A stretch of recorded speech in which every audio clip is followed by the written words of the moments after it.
Hi, my name's Ken Clark, and I'll be directing The Last Romance, the second show in Kirkwood Theatre Guild season.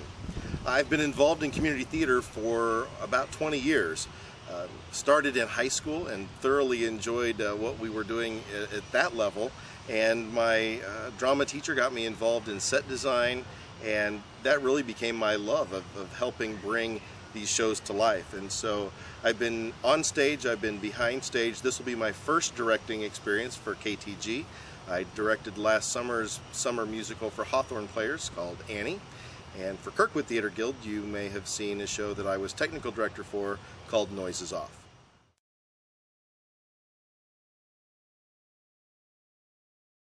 You know, some people have asked me about the show, and I've described it a little bit as Grumpy Old Men meets On Golden Pond. And, you know, the character of Ralph is, I see parts of my father in him. I see my wife's Uncle Carl. And I think it's a little Walter Matthau in there. And then I think he has so many touching moments, but he can, I think, bring the audience to laughter and to tears within just a few minutes with this particular script, and I think that's a lot of fun.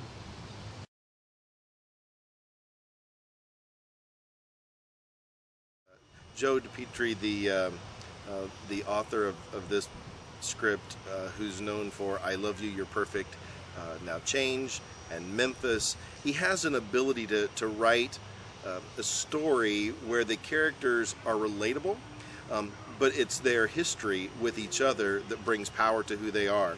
So I think for the actors who are auditioning for these roles, it's important that they look past the spoken word and really begin to think about where their character has come from to get to the point in which they're delivering the lines of the show.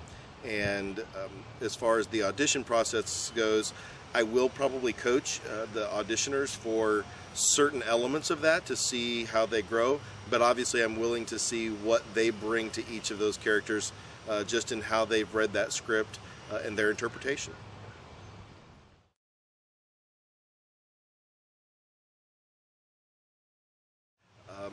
I think some have contacted me who've said they're a little concerned over the line load. Because they are on stage a lot, and so there are a lot of lines to remember. And I know for some actors, they say that they've gotten older, that's gotten more challenging. But I don't think it's a challenging script as far as the story being told, as far as the line load. But I think for some that might scare them off a little bit. But I think if you look at the richness of the characters, you'd be very happy with any of these.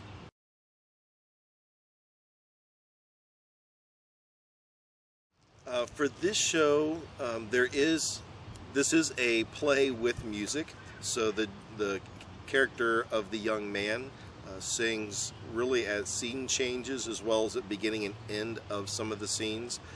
So we do have to incorporate some of the musical rehearsal into the production. As far as our rehearsal schedule, we will start with some of the character development. There's some choices that we will make together about certain elements of this script and how we portray certain scenes. Then we'll move into blocking. I like to build that repetition early.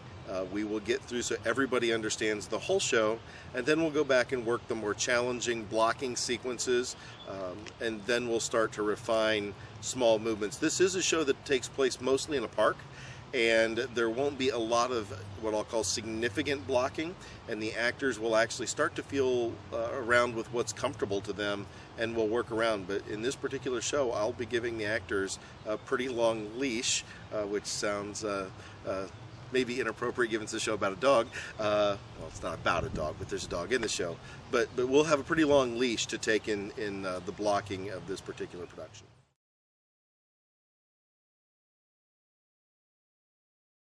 I think the challenge for the actors will be playing off of one another, because normally when you would be in a park having a conversation with somebody, you wouldn't be probably pacing back and forth like you would maybe in a house or other shows that we've all been part of. So I think we'll be creative in how we work through that, but I think it will create some challenges so that it feels natural. And that's where I think what we'll be doing as part of the blocking sequence is we'll start just playing this out of what feels natural. What would your character normally do? Would they just fidget on the bench? Would they have gotten up and stood behind it? Because there are some parts where actors will kind of confront and tease one another, and those might naturally lend themselves to some of the blocking.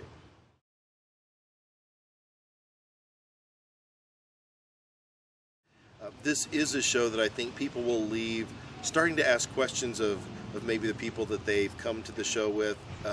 What would we do if we found ourselves in their circumstance? Because it's one of those questions about what secrets do we keep? What are the things that we have debated in our own life, or regrets that we might have, and how that kind of comes to terms as we get older. So I think there will be some healthy conversation after this show about that. Well, I guess there's probably many actors out there who are looking at this saying, well, the two female roles are cast to be, or are written to be in their 70s, and the role of Ralph is 80. We will probably cast some of these folks younger, depending on who's available and the level of talent that we happen to see.